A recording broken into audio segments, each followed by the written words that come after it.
Storm Tracker weather starts now with meteorologist Eric Johnson.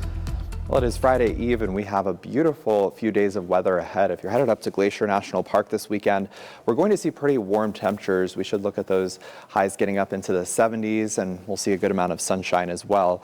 And as we look at those temperatures from yesterday, we're still hanging on to some cooler weather. We hit the 50s on Tuesday. We got up to the low to mid 70s for many areas yesterday, but that's still a good 10 to 15 degrees below our average high temperatures.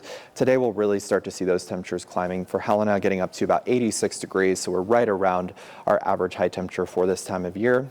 And in Great Falls, still a little bit below average. We'll look at highs right around 80 degrees. But we are going to be tracking some strong to severe thunderstorms for mainly the high line today, but a few of those could shift a little bit further to the south through parts of Choteau and Fergus counties.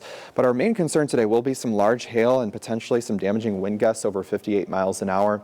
And then we'll see some calmer weather going into this weekend with more typical temperatures. We'll look at highs into the upper 80s in many areas before we see another cool down coming in for Tuesday and Wednesday of next week, where we'll start to see those high temperatures slipping back towards the 60s and 70s. But a comfortable start to our day. Many of us in the 50s, although it's a nice and cool 44 over in Lewistown, but it is sunny across the area this morning. We will see an increase in clouds going into this evening with some of those storms passing through to our north. I think most of that storm activity will stay well to the north of Great Falls today. And Helena, you're just looking at sunshine throughout the entire day and temperatures getting up into the mid 80s.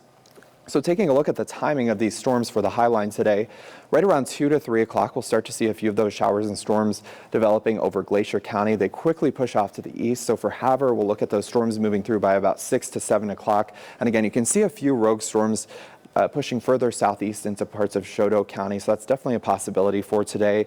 But I think the bulk of the storm activity actually stays on the high line.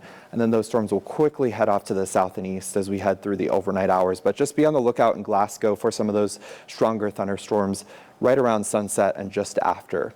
But winds will also get pretty strong across parts of the area, especially for Great Falls and Helena. We could see gusts to 20 to 30 miles an hour today. And then, of course, some of those stronger wind gusts in some of the storms that will be moving through later this afternoon. Now, we were dealing with a lot of wildfire smoke the last couple of days from Canada, but we did see a wind shift. That did help to clear that out. We will see some smoke moving in from the west for areas along I-90 later this afternoon, but in central Montana, just some very light haze around, nothing that should be too impactful for us, and it will stay that way through the next couple of days.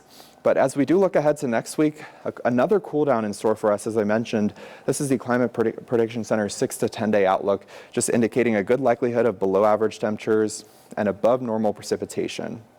But again, highs today will be nice and warm in the Helena area. That's where we'll see some of the warmest temperatures in the mid to upper 80s for this afternoon. 70s and low 80s across central Montana, a nice and comfortable day. And then with more clouds and showers and storms on the high line, we'll only top out in the 70s from Cut Bank all the way out to Wolf Point for today. And going into this weekend, temperatures start to climb. We'll see more typical July weather with highs in the mid and upper 80s. But again, still tracking that cool down next week and a better chance for some showers and storms. Doesn't look to be as widespread of a rain as we saw earlier this week, but again, still that threat for a few thunderstorms. Coming up on Montana this morning, off